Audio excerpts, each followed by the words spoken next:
Hello বন্ধুরা, welcome to my channel. আমি সুশান্ত।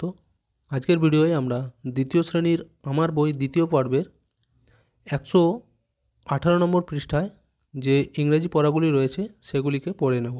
আর ভিডিওটি শুরু করার আগে বলি, চ্যানেলে যদি প্রথম এসে থাকো চ্যানেলটিকে সাবস্ক্রাইব করে নিও এবং বেল আইকনে ক্লিক করে অল অপশানটিকে অন করে নিও। তো দেখো এখানে কি বলেছে, C the pictures of the birds, right their names. অর্থাৎ এখানে এই যে ছবিগুলি রয়েছে ছবিগুলিকে দেখে চিনতে বলেছে এবং কোন পাখিটার কি নাম সেগুলো এই যে নিচতে এইখানেতে লিখতে হবে। তো দেখো প্রথমে পাখিটি যে দেখা যাচ্ছে এটা কি পাখি? টিয়া পাখি। টিয়া পাখি ইংরেজিতে আমরা কি বলে থাকি? প্যারট। তাহলে প্যারট বানানটা আমাদের ওখানে কিন্তু লিখে দিতে হবে, PARROT, এই জায়গাটিতে বানানটি লিখে দিতে হবে। তারপর এটা দেখো কি, কোকিলের ছবি দেখা যাচ্ছে, তাই তো? তাহলে কোকিলকে আমরা ইংরেজিতে কী বলি? কুক্কু। তাহলে এইখানে কিন্তু লিখতে হবে CUCKO, কুক্কু। আচ্ছা, এরপর দেখো নিচে এখানে আরও দুটো ছবি দেখা যাচ্ছে।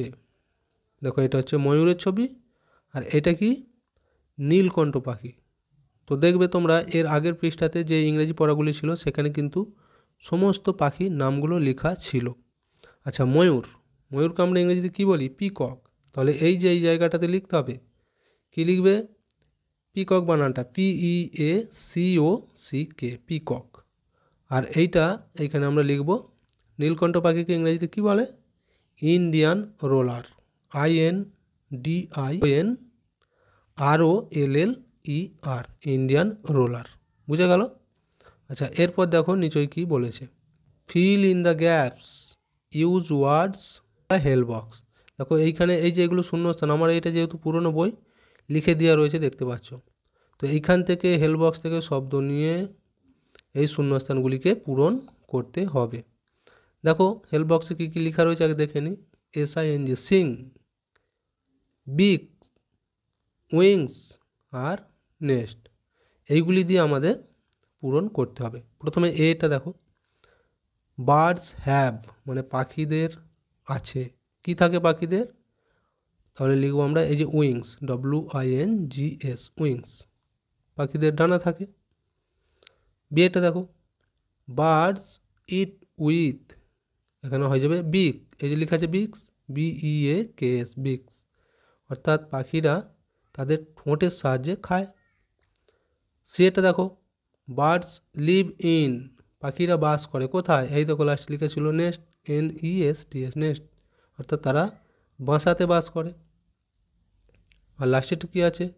সাম birds can dash sweet song, এখানটা হয়ে যাবে এই যে সিং, SING, সিং, অর্থাৎ কিছু কিছু পাখি মিষ্টি সুরে গান গাইতে পারে। দেখো এই পাতাটা তাহলে আমাদের কমপ্লিট হয়ে গেল। এরপর আমরা 121 নম্বর পৃষ্ঠাটি দেখে নেব। দেখো এখানে কি বলেছে, প্রথমে একটা সুন্দর প্রকৃতির ছবি দেওয়া রয়েছে, দেখতে পাচ্ছ?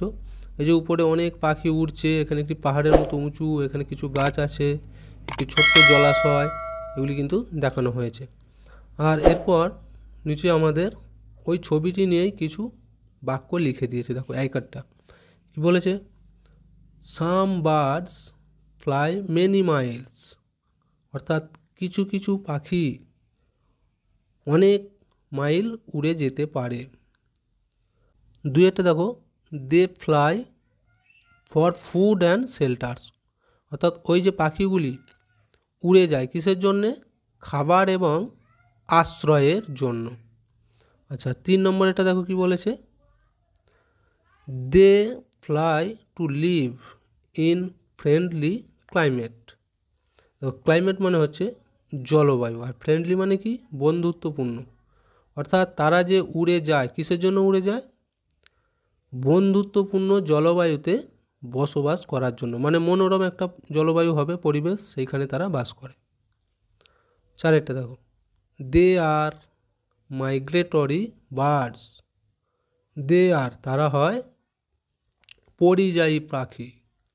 মাইগ্রেটরি মানে হচ্ছে পরিযায়ী। তোমরা অনেকে হয়তো শুনে থাকবে যে এক রাজ্য থেকে অন্য রাজ্যে যখন কোনো মানুষ কাজে যায় তাদেরকেও বলা হয় পরিযায়ী, তাই তো?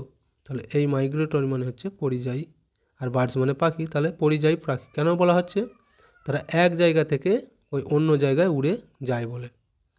আচ্ছা, নিচেই দেখো এবার কি বলেছে এখানেতে, রাইট 4 সেন্টেন্স অ্যাবাউট বার্ডস, অর্থাৎ পাখিদের সম্পর্কে 4টে বাক্য লিখতে বলেছে। তো তোমরা লিখে দিতে পারো যে কোনো 4টে বাক্য। বার্ডস আর ভেরি বিউটিফুল, অর্থাৎ পাখিরা হয় খুব সুন্দর। আচ্ছা, তারপর লিখতে পারো they have wings to fly, তাদের উড়ার জন্য ডানা রয়েছে বা পাখনা রয়েছে। 3 লিখতে পারো বার্ডস লিভ ইন নেস্ট, পাখিরা বাসায় বাস করে। আচ্ছা, 4 লিখতে পারো দে ইট ইনসেক্টস ফ্রুটস গ্রেনস, তারা পতঙ্গ, খাবার এবং ছোট ছোট দানা শস্য খায়। আর কি লিখতে পারো birds are found in many colours, পাখিদেরকে বিভিন্ন কালারে দেখতে পাই আমরা। তাহলে দেখো এই পাতা সমস্ত কমপ্লিট হয়ে গেল। ভিডিওটা এখানেই শেষ করছি। ভিডিওটি যদি ভালো লাগে অবশ্যই একটা লাইক দিয়ে দিও এবং শেয়ার করে বন্ধুদেরকেও দেখার সুযোগ করে দিও।